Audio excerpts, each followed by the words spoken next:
Abriu, Marcos. Alô, Tá, bom dia, agora estamos ouvindo. maravilha. Bom dia a todos. Como sempre, é um prazer estar aqui essa manhã. E eu tinha algumas mensagens já prontas para trazer, mas hoje é algo diferente, né? Que recentemente eu recebi do Senhor e eu estou aqui querendo compartilhar com vocês nessa manhã. Então é um prazer estar aqui hoje,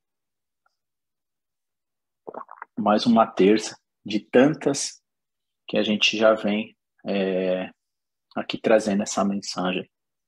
E hoje eu queria compartilhar algo de que eu queria trazer aqui, trazer uma reflexão para a gente e algo de, na introdução, algo tão difícil de a gente poder sentir como brasileiro, porque a gente nunca passou por uma situação dessa, mas desse extremismo, né? Mas a gente já passou por momentos difíceis a gente sentiu muito medo. Na verdade, a gente sente medo todos os dias, né? Mas eu queria que você pensasse que recentemente, não sei se vocês já sentiram uma sensação estranha de que a gente poderia sofrer uma guerra ou um ataque externo. A gente teve a guerra da Ucrânia e a gente viu nos noticiários essa guerra acontecendo. Eu não sei daqui vou até ver aqui, se alguém daqui já era vivo quando teve a Segunda Guerra Mundial. Alguém aqui? A minha mãe. Ó, minha mãe foi a única que levantou, o seu Manuel também, né? E o que acontece? Minha mãe levantou a mão. É óbvio que minha mãe era muito pequenininha. Eu me lembro que a minha avó contava essa história para mim, porque o irmão da minha avó foi para a guerra, né? E nos quartos, nas casas que ela tinha, né? Porque ela morou em várias casas, ela tinha aqui em São Paulo, tinha no interior, e sempre tinha um quadro muito bonito, né? Do irmão dela, que era o tio da minha mãe. Ele chamava Benevides. E era um orgulho para minha avó, um orgulho, porque ele foi convocado para ir para a Segunda Guerra Mundial. Essa foi, acho que, a única participação do Brasil, porém, não aqui, né, lá na Itália. E minha avó contava bastante essa história para gente. Tanto prova que ela botou o nome do filho dela mais novo de Benevides também. E eu tive no museu visitando, eu estive no local onde a guerra aconteceu e ele infelizmente morreu, né? Ele todo ano ele é homenageado, enfim, a gente chama dos pracinhas para aqueles que já serviram o exército ou conhecem a história. Infelizmente poucos brasileiros conhecem a história, mas o Brasil já participou, né, de uma guerra, mesmo longe, né, não sendo aqui, mas já participou. Então, para a gente é muito difícil de a gente entender o que é participar de uma guerra fisicamente. Então, para a gente poder sentir esse temor, esse medo da guerra, para a gente é um pouco mais difícil porque está longe. Mas eu queria dizer que a gente está em guerra. Talvez não é perceptível para muitos aqui, infelizmente, mas há uma guerra. Há uma guerra espiritual. Há uma luta espiritual entre Deus e o Satanás. Há uma briga celestial. E Alguns irmãos já relataram isso, né? Alguns antepassados relataram isso. Eu não sei se vai ter tempo, mas se você quiser anotar, em Efésios capítulo 6, já Paulo escrevendo aos irmãos de Efésios, ele cita isso. Se der tempo, a gente vai fazer essa leitura. Mas há uma guerra. E nós somos convocados para essa guerra. Nós que aceitamos a Cristo, nós somos convocados para essa guerra. Talvez você já se percebeu, né? Você já viu se pegando numa situação do tipo, nossa, parece que eu estou sendo induzido, né, pelo inimigo, né, induzido por Satanás a cometer alguns erros. Mas Satanás muitas vezes está querendo nos usar para nos levar. E nessa briga, os dois querem as nossas almas. Tanto Satanás quer as nossas almas, quanto Deus quer as nossas almas. Só que essa guerra espiritual, a gente já sabe quem vence. A gente já sabe quem vence. Infelizmente, não são todos que têm esse conhecimento. Mas para aqueles que já aceitaram a Deus, nós sabemos que essa vitória já está ganha. Porque Deus veio nos resgatar. Porque Deus providenciou o seu maior presente, a sua maior divindade. Ele veio através do seu filho e ele ressuscitou.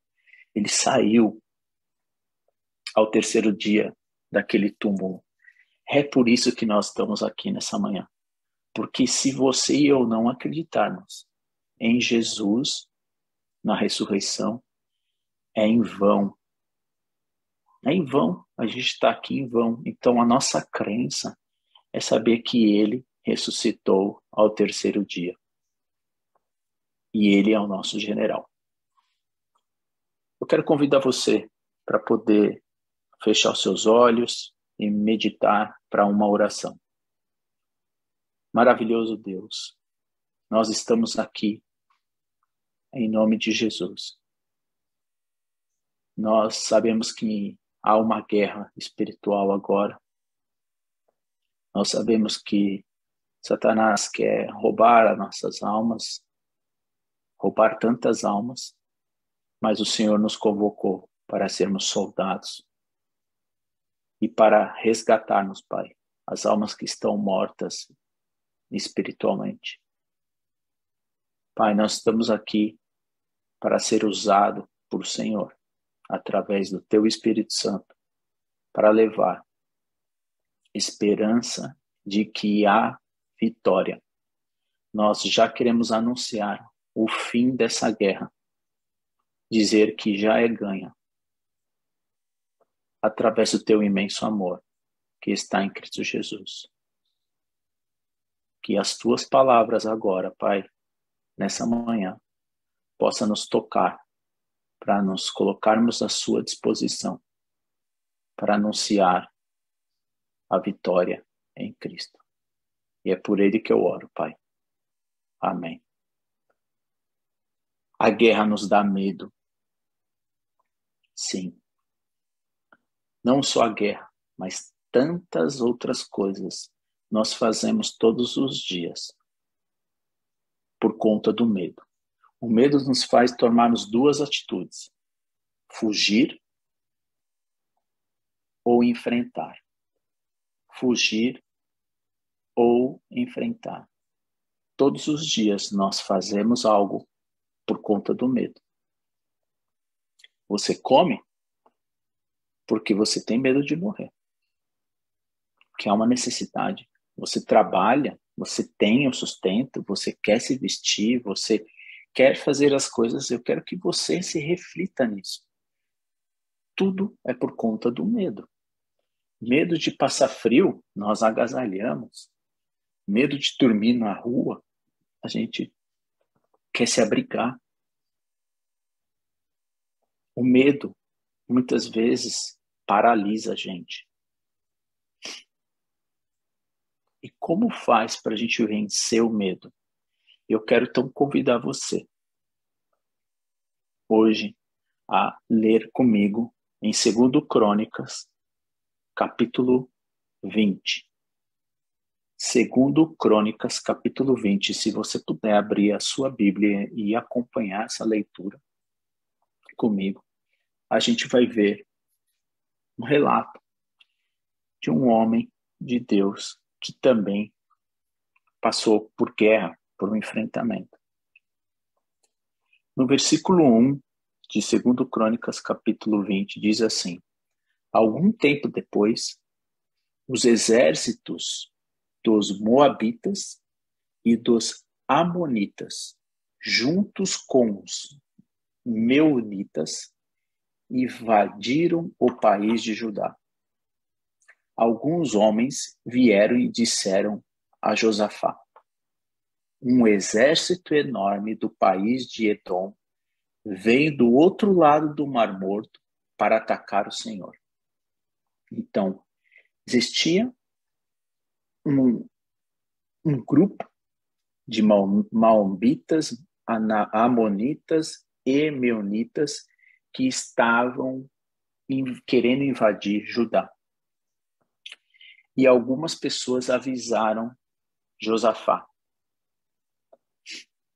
E eles estavam próximos. A distância, né, entre aonde estava Josafá e esse grupo do exército, que eles vão dizer aqui, ó, e um exército enorme do país de Edom veio do outro lado do Mar Morto para atacar o Senhor. E eles estavam avisando Josafá. E continuando, no versículo 2 ele fala: e eles já conquistaram a cidade de Azazão Tamar. Azazão Tamar e a fonte de Gedi são o mesmo lugar. Né? Então eles estavam já próximos. A distância é mais ou menos como se daqui fosse daqui até São Roque. Então, só para ter uma noção, né? Eu estou em São Paulo, então esse grupo estava vindo, e Josafá foi anunciado que esse grupo grande de exércitos iam atacar. E qual foi a primeira atitude de Josafá? A gente precisa lembrar, né, nessa época, já havia muito tempo que Judá, enfim, não sofria guerra. E eles estavam desarmados, eles não estavam preocupados em ter armamentos para isso. Então, eu imaginar que esse grande numeroso, né, número de pessoas que ia atacar Judá, eles tinham metralhadoras, um forte armamento, e você simplesmente com facas, com uma pistolinha, e você tendo diante a um grande exército que está vindo te atacar. É mais ou menos assim, como a gente é um país, por mais que a gente tenha uma força, né, armada, nós não somos um país preparado para uma guerra, assim, como aquele que já enfrentaram várias guerras. Então, a gente está vendo uma situação real. Isso aqui, a gente tem que se colocar na situação, né? Diante da situação. Por mais que a gente vê que as guerras acontecem muito distante da gente, é difícil de a gente se associar. E é importante a gente se associar às escrituras e nos colocar na situação, porque é uma forma de a gente realmente ter fé. Porque senão a palavra de Deus, ela fica somente como se fosse uma história, um livro. Por mais que aconteceu há milhões de anos atrás, né, há milhares de anos atrás, a gente tem que se colocar nessa situação para a gente poder realmente aumentar a nossa fé. Mas qual foi a atitude de Josafá? No versículo 3, Josafá ficou com medo. Olha, Não tem como a gente falar que a gente não fica com medo.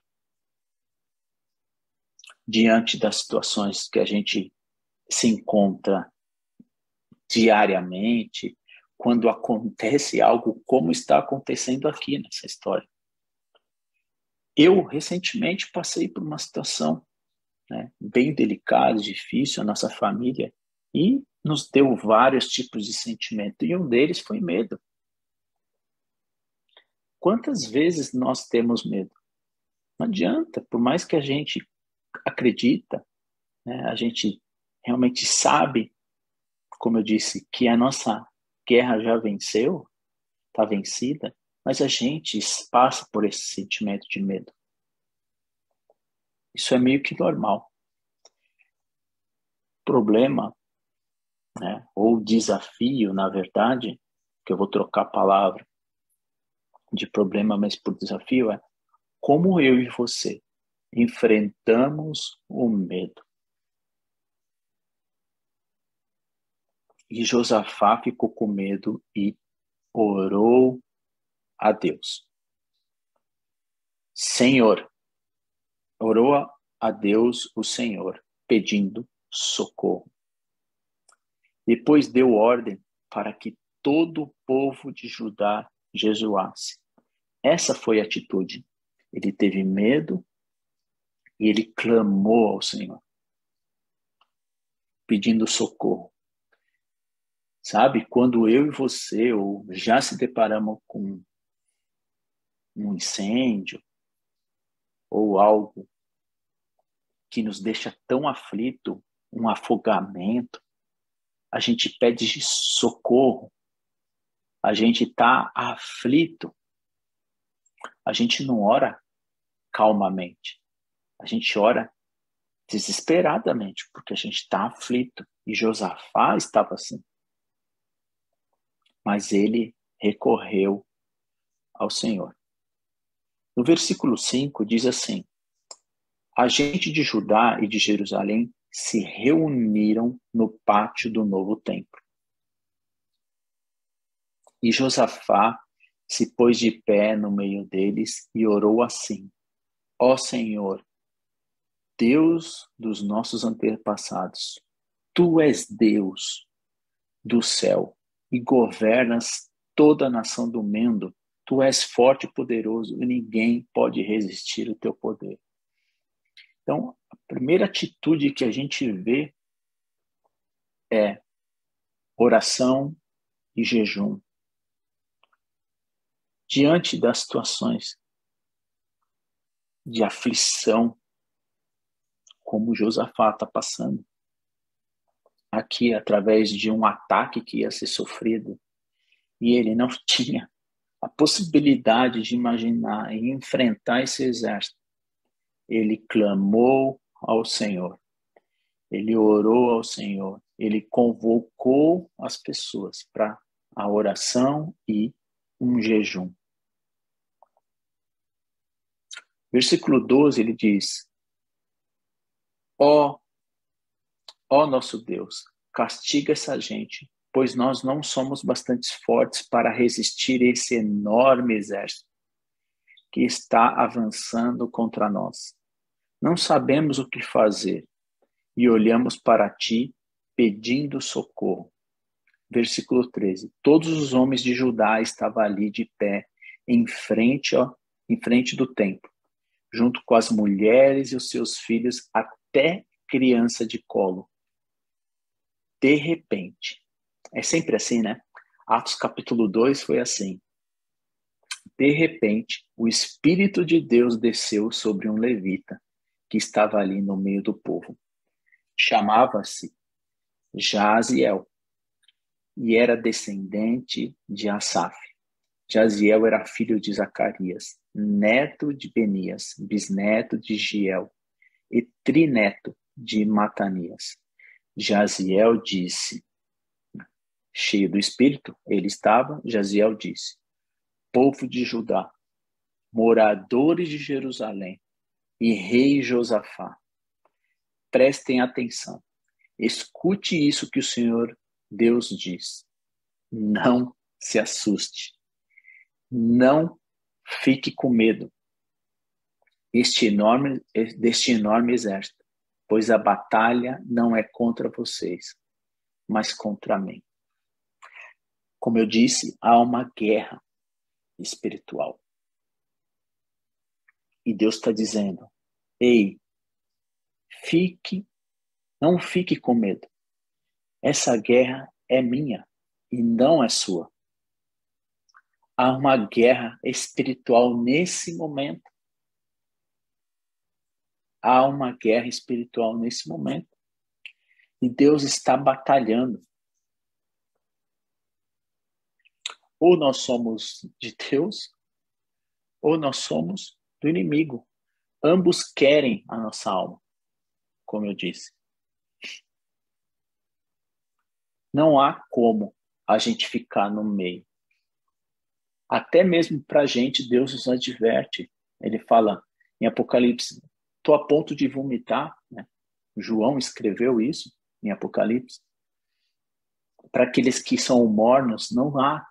Ou nós somos soldados de Jesus, como nós cantamos, né? Estamos prontos para a guerra, para essa guerra, mesmo sabendo que nós temos um general, Jesus Cristo,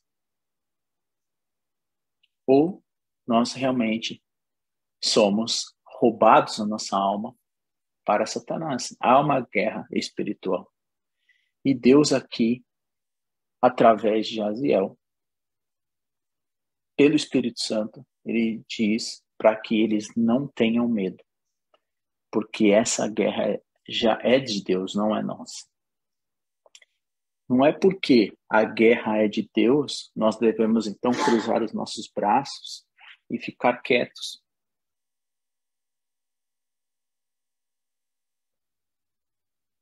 Ficar no sofá.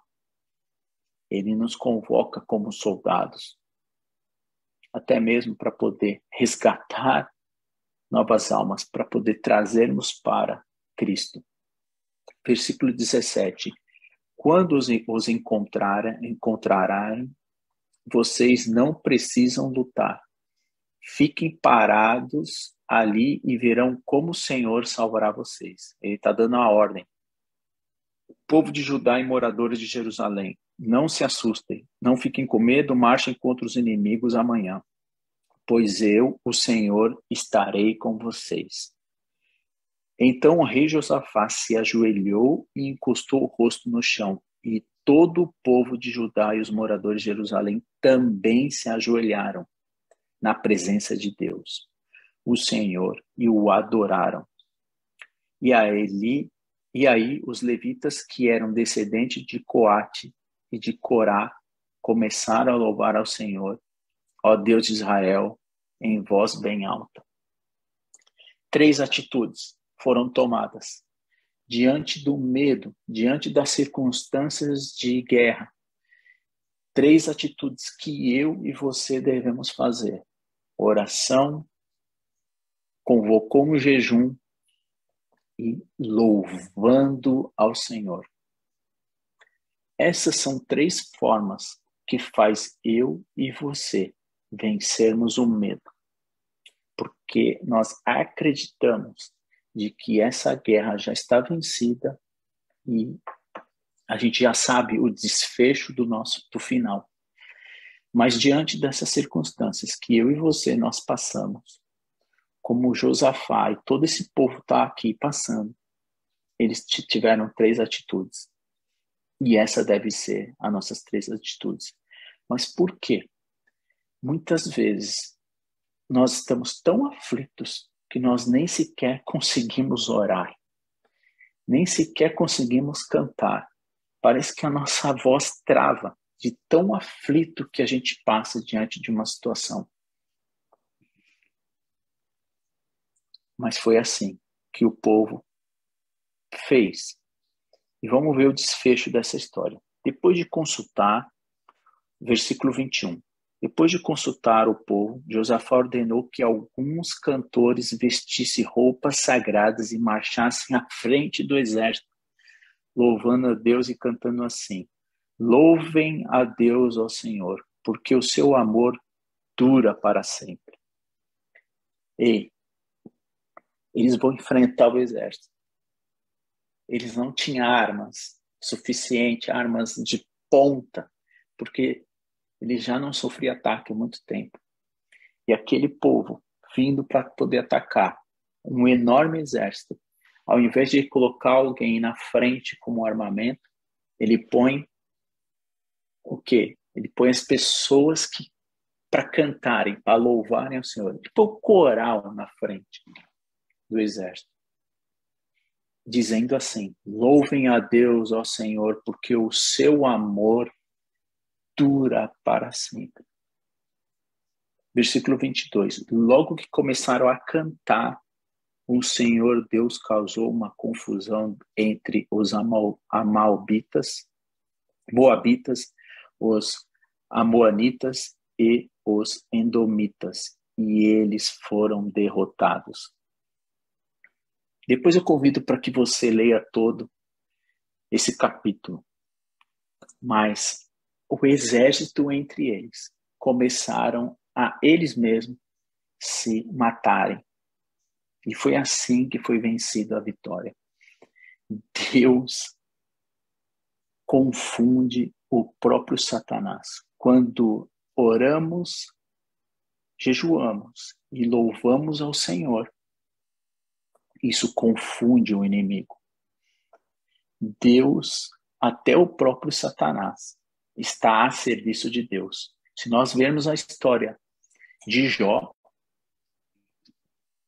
Deus usa o Satanás para poder nos glorificar. Essa é uma forma que foi usado aqui. O próprio Satanás foi confundido e eles se mataram entre eles.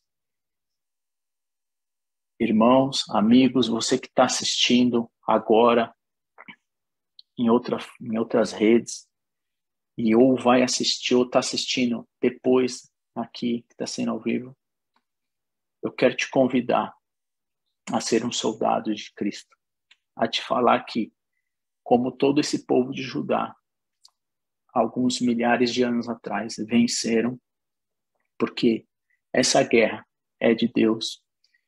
Eles se colocaram à disposição como soldados de Deus a enfrentar.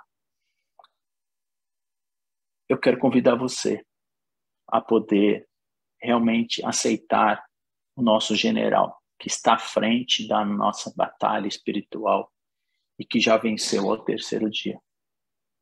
Eu sei que eu e você passamos por momentos que nos sentimos medo das circunstâncias, mas há 3 formas de a gente poder realmente derrotar o inimigo: louvar, jejuar e orar ao Senhor, porque essa guerra é dele.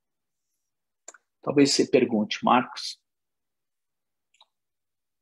eu não consigo orar diante dessa circunstância, parece que minha oração não passa desse teto.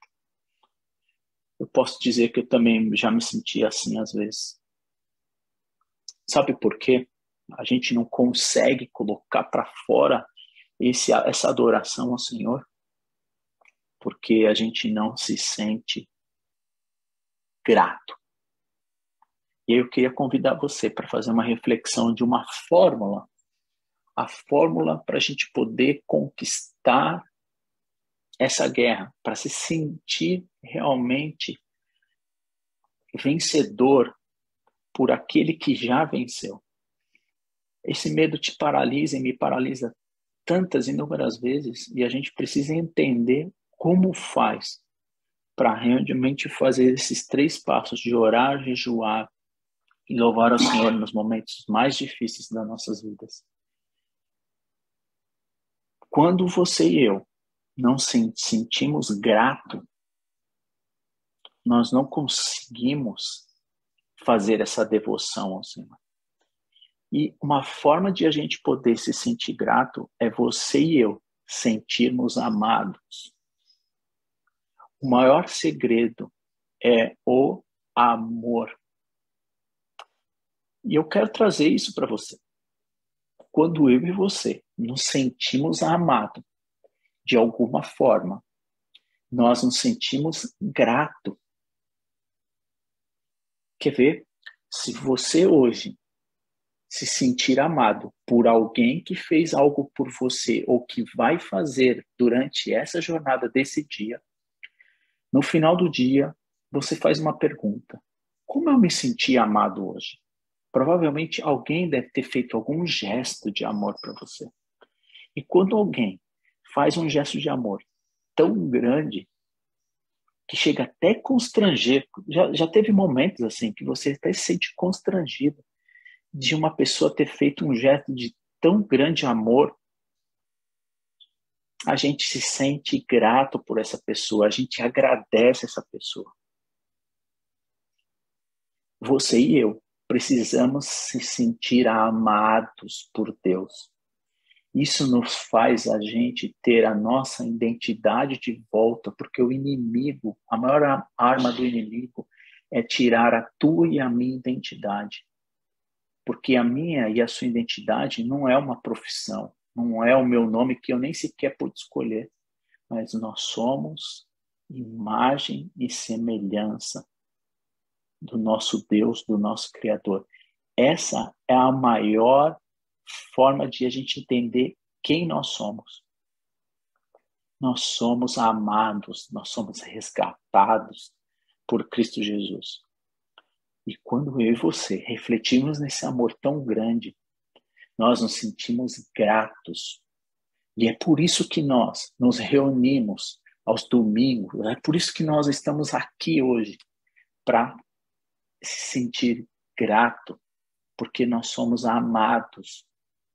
Dessa forma, nós realmente elevamos o nosso louvor ao Senhor. Não há como louvar, não há como sacrificar a nossa forma de alimentar o nosso corpo físico, jejuando. Não há como a gente orar ao Senhor de coração se eu e você não sentirmos amado. Quando eu e você sentimos amado, nós somos gratos. E não sou eu que estou falando isso. O amor lança fora todo medo. O amor afasta todo medo. Assim diz o Senhor. É assim que eu e você vamos vencer esse medo. Nos sentimos amados. Eu te convido hoje a você se sentir amado por Deus, pelo maior sacrifício que Ele fez. Porque Deus amou você e eu a tal ponto de entregar o seu único filho. O seu único filho. Para que a gente não venha a perecer, mas que a gente tenha a vida eterna. Eu me emociono toda vez quando eu me sinto amado, porque eu não sou merecedor desse amor. Mas Ele nos ama de tal forma que é muito gostoso se sentir amado. Deus te ama. E é assim que Ele vai vencer. Que Deus te abençoe nesse dia. Louvamos ao Senhor. Amém.